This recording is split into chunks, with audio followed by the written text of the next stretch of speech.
Hello friend, स्वागत है आपका हमारे यूट्यूब चैनल कंप्यूटर युग में। आज हम बात करेंगे आरआरबी एनटीपीसी के नॉन टेक्निकल पोस्ट के लिए आई हुई वैकेंसी के बारे में। इसमें दो तरह की वैकेंसीज है। एक तो आपका है नॉन टेक्निकल पॉपुलर कैटेगरीज जो 10+2 के लिए है, और एक जो वैकेंसी है वो सीजीएल लेवल की है जिसको हम ग्रेजुएशन के बाद आप उसको फिल कर सकते हैं। तो आज हम बात करने वाले हैं आरआरबी एनटीपीसी की नॉन टेक्निकल एनटीपीसी 10+2 वैकेंसी के बारे में। इसमें टोटल 3445 सीट है, और आज अगर आपको एनटीपीसी से जुड़ी हुई किसी भी प्रकार की कोई संदेह है कि कैसी वैकेंसी है, क्या क्या चीजें इसमें मांग रहा है, उन सब की इंफॉर्मेशन आपको इस वीडियो में मिलने वाला है। तो वीडियो को आप लास्ट तक जरूर देखें बिना स्किप किए हुए, और अपने फ्रेंड के साथ भी शेयर करेंगे। तो चलिए आपको बताते हैं कि इसमें किस प्रकार का आपको जॉब करना होता है, क्या क्या एजुकेशनल क्वालिफिकेशन चाहिए, एज क्राइटेरिया क्या है, सैलरी आपको कितना मिलेगा, और वैकेंसी का प्रोसेस कैसे होगा। सबसे पहले इसमें हम बात करेंगे कि वैकेंसी है कैसे और किस पोस्ट पे कितनी सीटों के लिए वैकेंसी आई हुई है। तो इसमें सबसे पहले एक है पोस्ट कमर्शियल कम टिकट क्लर्क। ठीक है, इसमें 2022 पोस्ट है इसके लिए, कमर्शियल कम टिकट क्लर्क के लिए।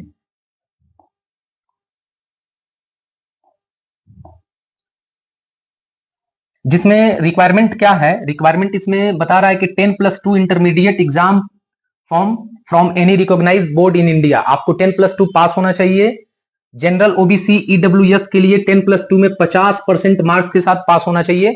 मतलब अगर आपके इंटरमीडिएट में 50% से कम मार्क्स आए हुए हैं तो फिर आप इस फॉर्म को भरने के लिए एलिजिबल नहीं है, अगर आप जनरल या ईडब्ल्यूएस या ओबीसी कैटेगरी से बिलोंग करते हैं तो। एससी एसटी और फिजिकली हैंडीकैप्ड को केवल पास होना अनिवार्य है। अगर आप इंटरमीडिएट पास है, परसेंटेज आपका कुछ भी रहा हो, 3rd डिवीजन भी होंगे, तो आप इस फॉर्म को फिल कर सकते हैं। इसमें एक ट्रेन क्लर्क है, इसके लिए टोटल 72 सीट्स है, और कमर्शियल कम टिकट क्लर्क के लिए 2022 सीट्स है। फिर नेक्स्ट इसमें और भी पोस्ट है, जिसमें एक है अकाउंट क्लर्क कम टाइपिस्ट। ये इसमें आपको कंप्यूटर नॉलेज भी चाहिए, क्योंकि इसमें जब हम जाएंगे तो यहां पर आपको कंप्यूटर की टाइपिंग स्पीड भी मांगी हुई है 30 वर्ड पर मिनट। तो ये पोस्ट भरने के लिए जो नीचे के दो पोस्ट है, एक 361 सीट वाले और एक 990 सीट वाले, तो इसमें आपको टाइपिंग टेस्ट भी देना पड़ेगा, और इसमें 3rd स्टेप में एग्जाम होगा। वो कैसे होगा हम आगे आपको बताएंगे, आप वीडियो को लास्ट तक जरूर देखें। इसमें भी आपको 10+2 पास होना चाहिए, और जनरल ओबीसी और ईडब्ल्यूएस कैटेगरी से अगर आप आते हैं तो आपका भी इंटरमीडिएट में 50% मार्क्स अनिवार्य है लाना। एससी एसटी और फिजिकली हैंडीकैप्ड कैंडिडेट्स के लिए केवल पास होना अनिवार्य है। हाँ, इसमें जो 3rd स्टेप का एग्जाम होगा इन दोनों पोस्ट के लिए, जूनियर अकाउंट क्लर्क कम टाइपिस्ट और अकाउंट क्लर्क कम टाइपिस्ट के लिए, इन दोनों पोस्ट के लिए आपको 3 एग्जाम से गुजरना होगा। एक आपका सीबीटी एग्जाम फर्स्ट होगा, दूसरा सीबीटी सेकंड होगा, और तीसरा टाइपिंग टेस्ट होगा। तो यहां पर केवल आपको 3 एग्जाम देने हैं, और इन दोनों पोस्ट में आपको केवल 2 एग्जाम से गुजरना होगा। तो ये है आपकी एनटीपीसी से जुड़ी हुई कौन सी सीट के लिए, कौन से पोस्ट के लिए कितनी सीट है। आगे फिर हम चलते हैं और आपको बताते हैं कि और क्या क्या चीजें इसके लिए अनिवार्य है इस फॉर्म को फिल करने के लिए। तो सबसे जो जरूरी चीज आपको जानना है वो ये जानना है कि फॉर्म कब से फिल हो रहा है, और इसमें क्या क्या चीजें आपके पास होना चाहिए फॉर्म भरते समय। देखिए, तो आरआरबी एनटीपीसी 10+2 के लिए रजिस्ट्रेशन शुरू हो चुका है। आप जाके इसके ऑफिशियल साइट से, या बहुत ऐसे साइट्स है जहां से आप इस फॉर्म को फिलअप कर सकते हैं। 21/9/2024 से फॉर्म का स्टार्ट हो चुका है रजिस्ट्रेशन। रजिस्ट्रेशन का जो लास्ट डेट है वो है आपका 20 अक्टूबर 2024 रात में 11:59 तक। तो अगर आपने रजिस्ट्रेशन करना है तो आप जाइए चैनल इसके साइट्स पे जाइए, ऑफिशियल साइट्स पे, और ओपन हो चुका है, रजिस्ट्रेशन खुल चुका है, आप रजिस्ट्रेशन कर सकते हैं। अगर आपने रजिस्ट्रेशन कर लिया, सपोज दैट आप रजिस्ट्रेशन का लास्ट डेट में 20 अक्टूबर तक भी आप रजिस्ट्रेशन करते हैं, तो 22 अक्टूबर तक आप एग्जाम का फॉर्म फी जमा कर सकते हैं। अगर आप लास्ट डेट में भी रजिस्ट्रेशन करते हैं, 20 अक्टूबर तक भी आप रजिस्ट्रेशन करते हैं, तो भी आप फी जमा करने के लिए 2 दिन आपको एक्स्ट्रा मिलेगा। आप 22 तक अपने फॉर्म को सबमिट कर सकते हैं। अगर आपने 22 तक फॉर्म फिल कर लिया, फिर भी आपको एक दूसरा डेट ये देगा जो 23 अक्टूबर से लेकर के और 1 नवंबर तक होगा। इसमें आप अपने फॉर्म में अगर कुछ गलत एंट्री कर दिए हैं, अगर आपकी फॉर्म में रजिस्ट्रेशन में कुछ गलती हो गई, तो आप उसको करेक्शन भी कर सकते हैं। तो ये कुल मिला जुला करके रजिस्ट्रेशन का जो डेट है वो 21 सितंबर से स्टार्ट हो चुका है, और ये चलेगा आपके 20 अक्टूबर तक। और इस बीच में आपको 22 अक्टूबर तक फी पेमेंट करने का भी डेट है। अगर इसमें आपको कोई करेक्शन करना होगा तो उसके लिए आपको 23 अक्टूबर से लेकर के और 1 नवंबर तक का समय मिलेगा। आप अपने फॉर्म में कुछ जरूरी करेक्शन होगा उसको आप कर सकते हैं। अगर आपने फॉर्म में कुछ गलत डाटा फिल कर दिया है तो आप उसको जाके 1 नवंबर तक करेक्ट कर सकते हैं। फिर उसके बाद बात करते हैं इसके अगले पहलू के बारे में।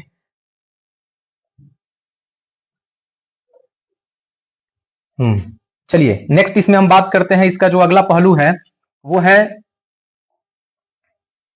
Age limit. किस कैटेगरी को कितनी एज की जरूरत पड़ेगी इस फॉर्म को भरने के लिए। तो अगर आप जनरल और ईडब्ल्यूएस कैटेगरी से बिलोंग करते हैं तो आपका जो जन्म तिथि है वो 2 जनवरी 1992 से पहले का नहीं होना चाहिए। अगर आपकी डेट ऑफ बर्थ 2 जनवरी 1992 से पहले का है तो आप इस फॉर्म को फिल नहीं कर पाएंगे। आपकी डेट ऑफ बर्थ 2 जनवरी 1992 से लेकर के और 1 जनवरी 2007 के बीच की होनी चाहिए, अगर आप जनरल कैटेगरी या ईडब्ल्यूएस से बिलोंग करते हैं तो। अगर आप ओबीसी से आते हैं, ओबीसी कैटेगरी से, तो आपकी डेट ऑफ बर्थ 2 जनवरी 1989 से लेकर के और 1 जनवरी 2007 के बीच होनी चाहिए। मतलब अगर आपका डेट ऑफ बर्थ 1989 से पहले का है, 2 जनवरी 1989 से पहले का, तो आप इस फॉर्म को फिल नहीं कर पाएंगे।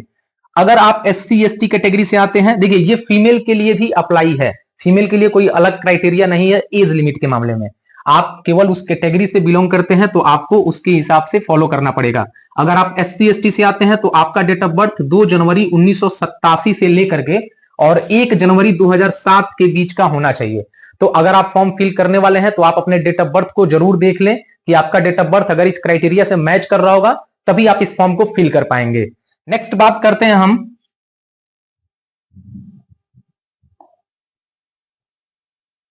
फॉर्म फीस के बारे में कि इसमें इसको कितना रुपया लगेगा फॉर्म फिलअप करते समय। तो जनरल या ईडब्ल्यूएस कैटेगरी से अगर आप आते हैं तो आपको रजिस्ट्रेशन शुल्क के तौर पर 500 रुपया जमा करना पड़ेगा, अगर आप जनरल या ईडब्ल्यूएस कैटेगरी से आते हैं तो। हाँ, ये चीज जान जाइए कि इसमें जो होता है ना 400 रुपया रिफंडेबल होता है, लेकिन after first stage of CBT exam, अगर आप पहले सीबीटी एग्जाम में बैठते हैं उसके बाद आपको 400 रुपए रिफंड हो जाएंगे। तो ये समझ लीजिए कि फॉर्म फिल करते समय आपका बैंक अकाउंट भी इसमें मांगेगा और उसी अकाउंट के थ्रू पैसा आपको रिफंड किया जाएगा। अगर आप ओबीसी कैटेगरी से आते हैं तो आपके लिए भी फॉर्म फी 500 रुपए ही है, 500 रुपया आपको फॉर्म फी जमा करना होगा और आपका भी 400 रुपया रिफंडेबल होगा after CBT first stage of exam. अगर आप एससी एसटी या फीमेल कैटेगरी और फिजिकली हैंडीकैप्ड दिव्यांग श्रेणी से आते हैं तो आपके लिए फॉर्म फी 250 रुपया रखा हुआ है आरआरबी एनटीपीसी, और ये टोटल 100% फी आपका रिफंडेबल हो जाता है। इसमें 100% फी आपका वापस कर दिया जाएगा फर्स्ट सीबीटी एग्जाम में अगर आप बैठ जाते हैं तो। नेक्स्ट बात करते हैं इस वैकेंसी के बारे में। तो अगला जो स्टेप है वो है कौन कौन से डॉक्यूमेंट्स लगने वाले हैं आपको फॉर्म फिलअप करते समय। तो अगर अभी तक आपके मन में कोई संदेह है कि कौन कौन से डॉक्यूमेंट लगेगा तो यहां पर पूरी इंफॉर्मेशन आपको दी जाएगी। आपकी जो रिक्वायर्ड डॉक्यूमेंट है इस फॉर्म को भरने के लिए, तो वो सबसे पहले है 10th का मार्कशीट। आप फॉर्म भरते समय 10th का मार्कशीट लेके जरूर बैठेंगे क्योंकि 10th की मार्कशीट की डिटेल्स उसमें एंट्री करनी होगी। दूसरा है 12th का मार्कशीट चाहिए। ये सब हम बता रहे हैं आपको आरआरबी एनटीपीसी 10+2 के लिए। तो इसमें आपको 12th का मार्कशीट चाहिए।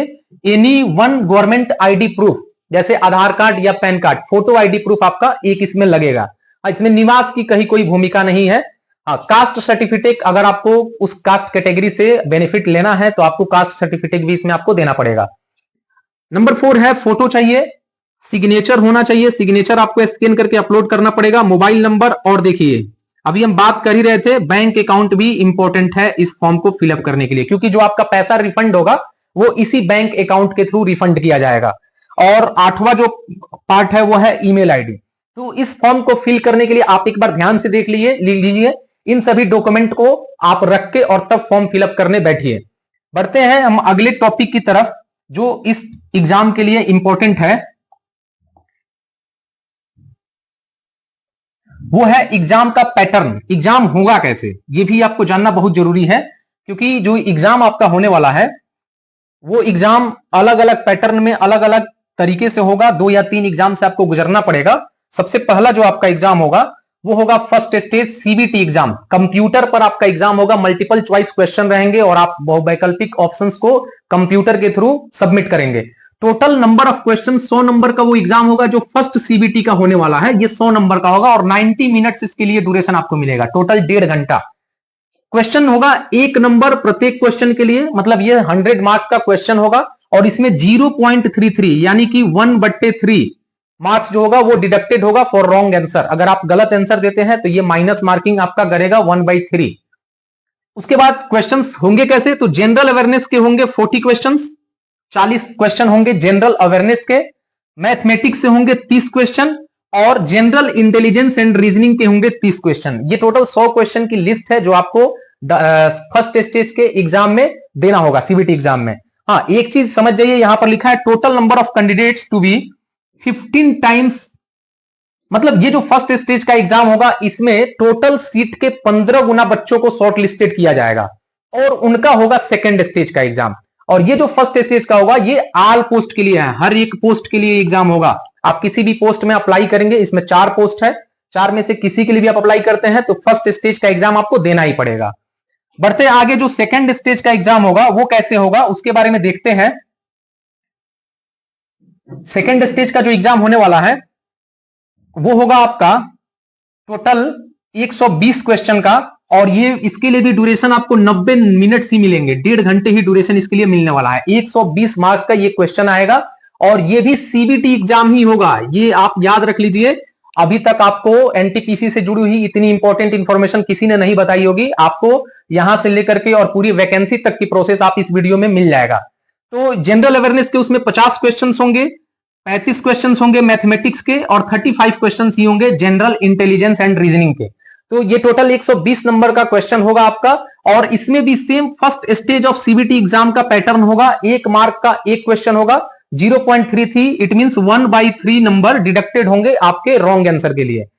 इसमें जो आप शॉर्ट लिस्टेड करेंगे, अब देखिए जैसे 2 पोस्ट है जो स्टार्टिंग के, उन 2 पोस्ट के लिए तो केवल सेकंड स्टेज का एग्जाम होगा और इसमें से वो वैकेंट कर लिए जाएंगे, जितनी भी सीटें उनके लिए होंगी। अब बचता है जो आपके टाइपिस्ट के लिए है, जिन्होंने कंप्यूटर वाला पोस्ट चूज कर रखा है, तो उनके लिए एक थर्ड एग्जाम देना पड़ेगा और इस लिस्ट में से उस पोस्ट के 8 गुना स्टूडेंट को सेलेक्ट किया जाएगा, शॉर्ट लिस्टेड किया जाएगा, जिनकी थर्ड स्टेज की एग्जाम होगी, जिन्होंने कंप्यूटर वाला टॉपिक वो उस वाले पोस्ट के लिए अप्लाई किए होंगे। तो ये रहा आपका टोटल सेकंड फेज के एग्जाम के लिए। अब बढ़ते हैं जिन्होंने कंप्यूटर वाले पोस्ट को चूज किया हुआ है उनके लिए क्या है, तो उनके लिए हम थर्ड स्टेज की तरफ बढ़ते हैं, जो तीसरा एग्जाम हमारा होने वाला है। उनके लिए इसको आप ध्यान से देख लीजिएगा, क्योंकि ज्यादातर लोग कंप्यूटर से रिलेटेड पोस्ट को चूज करेंगे।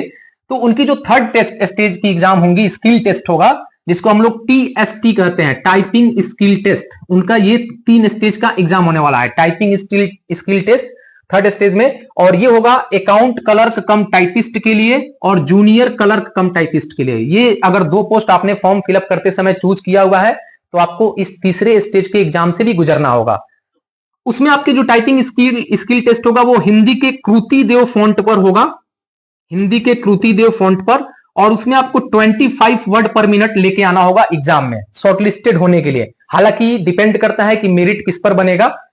और इंग्लिश में आपको 30 वर्ड पर मिनट की जरूरत पड़ेगी एग्जाम को पास करने के लिए। ये बेसिक क्राइटेरिया है, इसके बाद वहां मेरिट के ऊपर डिपेंड करता है कि कितनी टाइपिंग स्पीड पर सिलेक्शन होगा और कितने लोग शॉर्टलिस्टेड होंगे। तो ये होगा थर्ड स्टेज के एग्जाम के लिए। तो ये आपके आरआरबी एनटीपीसी से जुड़ी हुई सभी इंफॉर्मेशन आपको इस वीडियो में आप तक पहुंचा दी गई है। अगर आप भी अभी तक फॉर्म नहीं फिल किए हुए हैं तो डेट इसका निकल चुका है फॉर्म भरने का। आप जाइए इन सभी डॉक्यूमेंट्स को इकट्ठा कीजिए और फॉर्म फिलअप कीजिए। आरआरबी से जुड़ी हुई और भी इंफॉर्मेशन के लिए आप हमारे यूट्यूब चैनल कंप्यूटर युग को सब्सक्राइब कर लीजिए। मिलते हैं अगले वीडियो में आरआरबी से जुड़ी हुई और भी इंफॉर्मेशन को लेकर के, तब तक के लिए बाय।